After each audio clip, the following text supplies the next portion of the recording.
साल 1914, मद्रास का शांत इलाका। एक बच्ची का जन्म हुआ, नाम रखा गया लक्ष्मी स्वामीनाथन। घर में सबने उसे प्यार से लक्ष्मी कहा। उनके पिता एस स्वामीनाथन एक जाने माने वकील थे और माता अम्मा समाज सेवा में विश्वास रखने वाली शिक्षित महिला थीं।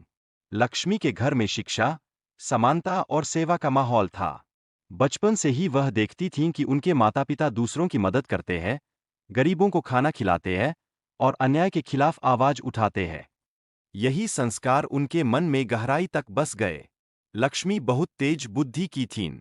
स्कूल में वे हमेशा आगे रहतीं और जब उन्होंने देखा कि कई महिलाएं शिक्षा से वंचित हैं, तो उन्होंने ठान लिया कि वे कुछ अलग करेंगी। उन्होंने मद्रास मेडिकल कॉलेज से एमबीबीए की पढ़ाई की। उस समय यह अपने आप में एक बहुत बड़ी बात थी, क्योंकि बहुत कम महिलाएं डॉक्टर बन पाती थीं। लक्ष्मी ने अपनी मेहनत से यह साबित किया कि महिलाओं की क्षमता किसी से कम नहीं। पढ़ाई पूरी करने के बाद वे डॉक्टर बनीं और गरीब लोगों का इलाज करने लगीं। वे सिर्फ इलाज नहीं करती थीं, बल्कि मरीजों की तकलीफों को समझतीं और उनके जीवन में उम्मीद की रोशनी जगातीं। परंतु उनके मन में कुछ और भी जल रहा था। भारत की स्वतंत्रता की चाह। उन दिनों भारत अंग्रेजों की गुलामी में था। देश भर में आज़ादी की लहर उठ रही थी। लक्ष्मी महसूस करती थीं कि जब तक देश आज़ाद नहीं होगा, तब तक सच्ची सेवा अधूरी है। इसी सोच के साथ उन्होंने देशभक्ति के रास्ते पर कदम रखा। 1940 के दशक में द्वितीय विश्व युद्ध छिड़ गया। उसी दौरान वे सिंगापुर चली गईं, जहां वे भारतीय प्रवासियों का इलाज करती थीं।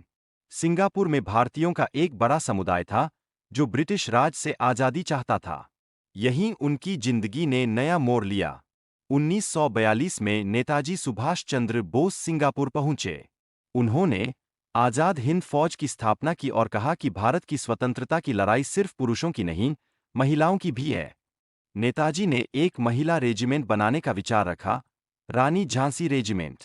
जब लक्ष्मी ने यह सुना, तो वे तुरंत नेताजी से मिलने पहुंचीं।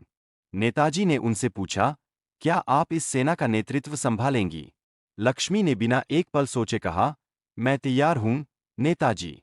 इस तरह डॉक्टर लक्ष्मी सहगल बनीं, कैप्टन लक्ष्मी, रानी झांसी रेजिमेंट की प्रमुख। उन्होंने दर्जनों नहीं, सैकड़ों भारतीय महिलाओं को संगठित किया। इन महिलाओं ने प्रशिक्षण लिया, हथियार चलाना सीखा, मार्च करना सीखा और सबसे महत्वपूर्ण, उन्होंने देश के लिए मर मिटने की कसम खाई। लक्ष्मी ने हर महिला को यही कहा कि अगर झांसी की रानी लड़ सकती है, तो हम क्यों नहीं?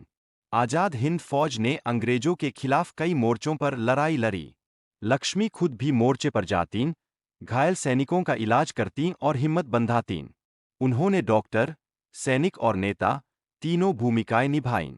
युद्ध के दौरान जब हालात कठिन हुए, तब भी उन्होंने हार नहीं मानी।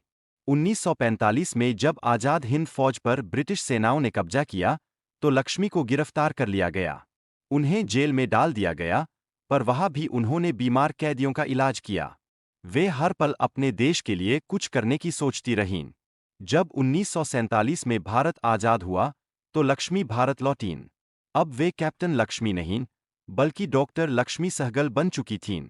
उन्होंने कानपुर में बसने का निर्णय लिया। वहां उन्होंने एक छोटे से क्लिनिक में गरीब और मजदूर वर्ग के लोगों का मुफ्त इलाज शुरू किया। जो भी मरीज आता, वे बिना किसी भेदभाव के उसकी मदद करतीं। उनके दरवाजे हर किसी के लिए खुले रहते। उनका जीवन सादगी और सेवा का प्रतीक था। उन्होंने कभी नाम या शोहरत की परवाह नहीं की। वे सुबह से शाम तक मरीजों के बीच रहतीं, रात को समाज के मुद्दों पर काम करतीं।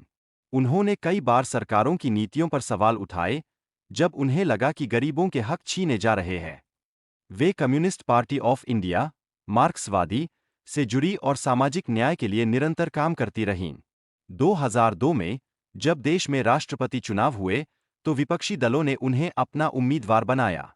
उनका मुकाबला था ए.पी.जे. अब्दुल कलाम से।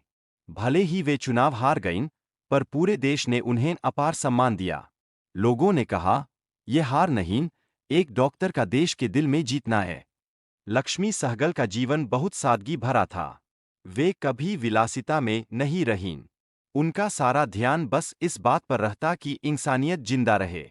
उन्होंने अपने घर को क्लिनिक जैसा बना रखा था। दीवारों पर आज़ाद हिंद फौज की तस्वीरें, नेताजी की तस्वीर और कमरे में गरीब मरीजों की भीड़। वे खुद हर किसी से प्यार और इज्जत से पेश आतीं। उनकी दो बेटियां थीं, सुभाषिनी अली और अंजलि। दोनों ने भी अपनी मां से समाज सेवा की प्रेरणा ली। लक्ष्मी ने हमेशा कहा कि महिलाएं समाज की ताकत है। अगर उन्हें अवसर मिले तो वे देश की तस्वीर बदल सकती है। साल 2012 में 98 वर्ष की आयु में उनका निधन हुआ, पर उन्होंने आखिरी सांस तक सेवा की भावना नहीं छोड़ी। उनके अंतिम संस्कार में सैकड़ों लोग उमड़े। डॉक्टर, मजदूर, छात्र, महिला कार्यकर्ता, सभी ने कहा कि उन्होंने एक मां को खो दिया है जो सबकी थी। डॉक्टर लक्ष्मी सहगल का जीवन इस बात का प्रतीक है कि देशभक्ति केवल युद्ध भूमि में नहीं, बल्कि हर उस जगह होती है जहां कोई इंसान दूसरों की भलाई के लिए काम करता है। उन्होंने दिखाया कि एक महिला चाहे डॉक्टर हो, सैनिक हो या मां, अगर वह दृढ़ निश्चय करे तो दुनिया बदल सकती है। उनका पूरा जीवन यह सिखाता है कि इंसानियत, साहस और सेवा तीनों मिलकर ही सच्ची देशभक्ति बनाते हैं। लक्ष्मी सहगल केवल एक व्यक्ति नहीं थीं, बल्कि एक विचार थीं, एक ऐसी विचारधारा जो हर भारतीय को याद दिलाती है कि आज़ादी की असली रक्षा तब होती है जब हम अपने आसपास के लोगों का दर्द समझें और उनकी मदद करें।